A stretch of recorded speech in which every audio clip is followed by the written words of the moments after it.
اعوذ باللہ من الشیطان اللعین الرجیم بسم اللہ الرحمن الرحیم وبہ نستعین وهو خیر ناصر ومعین وصلی اللہ علی محمد وآلہ الطاہرین وعلی اصحابہ المنتجبین اما بعد فقد قال اللہ سبحانہ وتعالی فی کلامہ المجید بسم اللہ الرحمن الرحیم ان الدین عند اللہ الاسلام۔ پروردگار عالم کا ارشاد ہے قرآن مجید کے اندر کہ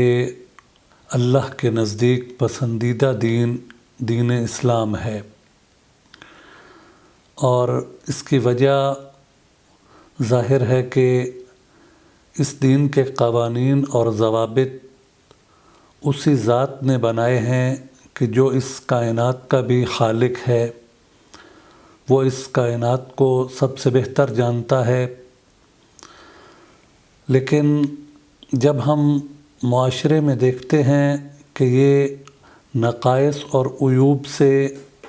پاک دین، اس کے پیروکار اس دنیا کے اندر سعادت اور خوشبختی کی زندگی نہیں گزار رہے، جبکہ دین اسلام ایک مکمل ضابطۂ حیات ہے اور سب سے اچھا ضابطہ جو کسی بھی ملت کو اللہ تبارک و تعالی نے عطا کیا ہے وہ اسلام کا ضابطہ ہے۔ لیکن اس کے باوجود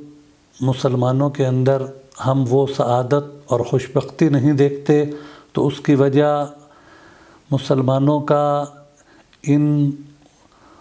خوبصورت اصولوں سے اور اسلام کے محاسن سے ناآشنا ہونا ہے اور لا علم ہونا ہے۔ تو ہم اپنی نشستوں کے اندر انہی اسلام کے خوبصورت اصولوں کو، جو کہ انسان ساز اصول ہیں، ان کو بیان کریں گے، اور انشاءاللہ سب سے پہلے ہم ان احادیث کا ذکر کریں گے جو احادیث ایک گھر کو بہتر کرنے میں مدد کرتی ہیں، کیونکہ معاشرے کی اکائی جو ہے وہ ایک گھر ہے۔ ایک معاشرہ مختلف گھرانوں پر مشتمل ہوتا ہے، تو اگر ایک گھر سعادت اور خوشبختی کی طرف جائے گا تو معاشرہ بھی سعادت اور خوشبختی کی راہوں پر چلے گا۔ اللہ کے رسول کے صحابی جناب انس روایت کرتے ہیں، قلت یا رسول اللہ الجلوس مع العیال افضل ام الجلوس فی المسجد۔ اے اللہ کے رسول، مجھے بتائیے کہ گھر والوں کے ساتھ بیٹھنا، اپنے اہل و عیال کے ساتھ بیٹھنا، یہ زیادہ فضیلت رکھتا ہے یا مسجد میں بیٹھنا زیادہ فضیلت رکھتا ہے؟ اگر آج کے دور میں کوئی یہ سوال کرے تو شاید ہم اسے پاگل کہیں کہ جو یہ سوال کر رہا ہے کہ اپنے گھر والوں کے ساتھ بیٹھنا زیادہ فضیلت رکھتا ہے یا مسجد میں، کہ گھر والوں کے ساتھ بیٹھنے کی کیا فضیلت ہے؟ کیونکہ ہم نے بہت سی روایات مسجد کی فضیلت کی سنی ہوئی ہیں، تو ہم اس شخص کو مورد الزام ٹھہرائیں گے۔ لیکن یہ شخص جس نے سوال کیا ہے یہ صحابی رسول ہے اور اللہ کے رسول کی فکر کو جانتا ہے، اس نے رسول اللہ سے یقیناً کچھ ایسی چیزیں سنی ہیں کہ جس کی وجہ سے اس کے دل میں یہ سوال پیدا ہوا کہ آیا گھر والوں کے ساتھ بیٹھنا زیادہ فضیلت رکھتا ہے یا مسجد میں؟ جب اللہ کے رسول نے یہ سوال سنا تو اللہ کے رسول نے جواب دیا، الجلوس عند العیال احب الی اللہ من اعتکاف فی مسجدی ھذا، کہ گھر والوں کے ساتھ ایک شخص کا بیٹھنا اللہ کے نزدیک مسجد نبوی میں اعتکاف میں بیٹھنے سے زیادہ فضیلت رکھتا ہے۔ یعنی انسان اگر اعتکاف کرے اور وہ بھی مسجد نبوی میں اعتکاف میں بیٹھے، اس کا اجر کم ہے، اور انسان کا اپنے ہی بیوی بچوں کے ساتھ بیٹھنا اس کا اجر زیادہ ہے۔ اب آئیے ہم روایات کی طرف چلتے ہیں اور ہم یہ معلوم کریں کہ اعتکاف کی کیا فضیلت ہے، تاکہ ہم پر یہ زیادہ واضح ہو سکے کہ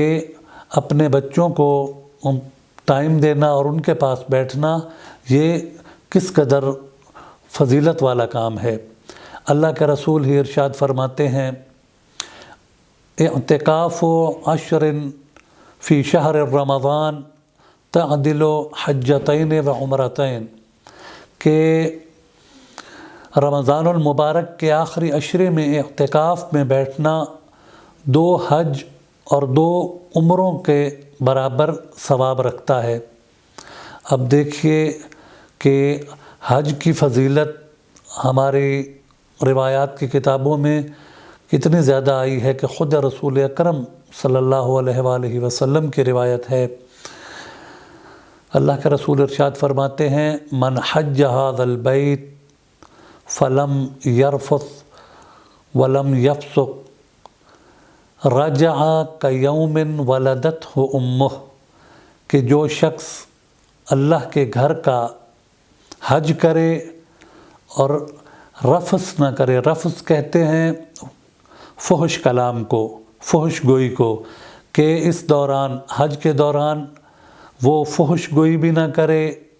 اپنی زبان جو ہے اس پر کوئی قبیح الفاظ بھی نہ لائے، غلط الفاظ بھی نہ لائے، وَلَمْ یفسق، اور فسق و فجور کا بھی مرتکب نہ ہو، تو وہ اس حج سے کیسے پلٹا ہے؟ گویا رجع کیوم ولدتہ امہ، جیسے اس کی ماں نے اسے آج ہی جنا ہے، یعنی اس پر اس کے تمام گناہ پروردگار عالم بخش دیتا ہے۔ اور روایات میں ہے کہ اسے کہا جاتا ہے استأنف العمل، کہ تو اب دوبارہ عمل شروع کر، کہ تمہارے پچھلے تمام گناہ پروردگار عالم نے بخش دیے ہیں۔ اب دیکھیں اتنی فضیلت حج کی اور اعتکاف کی، لیکن اللہ کے رسول ارشاد فرما رہے ہیں کہ ان تمام سے زیادہ اجر اس انسان کا ہے کہ جو پاکستان میں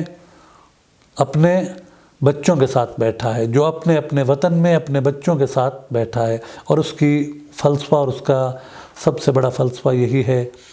کہ انسان جب اپنے بچوں کو وقت دے گا اور یہ سمجھ کے کہ اس کا بھی مجھے اجر ملے گا، ان کو زیادہ وقت دے گا، زیادہ سے زیادہ ان کے پاس بیٹھے گا، تو اپنے بچوں کی زیادہ صحیح انداز میں تربیت کر سکتا ہے۔ اور جب اپنے بچوں کی تربیت کرے گا تو ایک بہترین گھر جو ہے اور ایک اسلامی گھر معاشرے کو وہ دے سکتا ہے۔ اور اسی طرح جب تمام گھروں کے اندر ہم لوگ اپنے بچوں کو وقت دیں گے تو معاشرہ جو ہے وہ بہتری کی طرف آئے گا۔ تو پروردگار عالم سے دعا ہے کہ پروردگار عالم ہمیں رسول اکرم کے ان نورانی کلمات کو